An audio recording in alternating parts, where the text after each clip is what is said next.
ప్రభాస్ నటించిన సలార్ సినిమాపై director Prashanth Neel సంచలనమైన comments చేశాడు. సలార్ పార్ట్ 1 లో నేను తప్పులు చేశా, కానీ పార్ట్ 2 లో మాత్రం అలాంటి తప్పులు చేయకుండా చాలా జాగ్రత్త తీసుకుంటానని ఓ ఇంటర్వ్యూలో ప్రశాంత్ నీల్ చెప్పుకొచ్చారు. అయితే ఫ్రెండ్స్, ప్రశాంత్ నీల్ దర్శకత్వంలో pan India super star Prabhas నటించిన సలార్ సీజ్ ఫైర్ మూవీ విడుదలయ్యి ఇప్పటికీ సంవత్సరం పూర్తి చేసుకుంది. అయితే ప్రశాంత్ నీల్ ఓ ఇంటర్వ్యూలో సలార్ మూవీ గురించి సంచలనమైన విషయాలు చెప్పుకొచ్చాడు. అదేంటంటే సలార్ 1 ప్రశాంత్ నీల్ కు సాటిస్ఫాక్షన్ ఇవ్వలేదంట.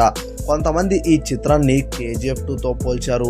మరి కొందరైతే కన్నడలో వచ్చిన మూవీ ఉగ్రం యొక్క రీమేక్ అని కూడా చెప్పుకొచ్చారు. నేను సలార్ 1 కు ఇంకా క్వాలిటీగా తీయాల్సి ఉండేది అని నీల్ చెప్పడం జరిగింది. అయితే సలార్ 2 లో మాత్రం డిఫరెంట్ స్టోరీను ఖరారు చేశాం, అందుకే సలార్ 2 కోసం భారీగా కష్టపడుతున్నా. మరి సలార్ 2 కు చాలా జాగ్రత్తలు కూడా తీసుకుంటున్నానని చెప్పడం జరిగింది. నేను తీసిన చిత్రాల్లో సలార్ 2 ద బెస్ట్ చిత్రంగా అవుతుంది అని చెప్పుకొచ్చాడు నీల్. ప్రేక్షకులకు ఎక్స్పెక్టేషన్ మించి నేను ఈ చిత్రాన్ని డైరెక్ట్ చేస్తానని కూడా ఆ నమ్మకం నాకు ఉందని చెప్పాడు. మరి సలార్ 2 సినిమాపై నాకు చాలా ఆశలు ఉన్నాయని కూడా చెప్పుకొచ్చాడు. అయితే ఫ్రెండ్స్, సలార్ 2 ను కూడా హోమేబుల్ ఫిల్మ్స్ వారే నిర్మిస్తున్నారు. అయితే ప్రస్తుతం చూసుకుంటే ప్రభాస్ మారుతీయ దర్శకత్వంలో వస్తున్న రాజాసాబ్ సినిమాతో బిజీగా ఉన్నాడు.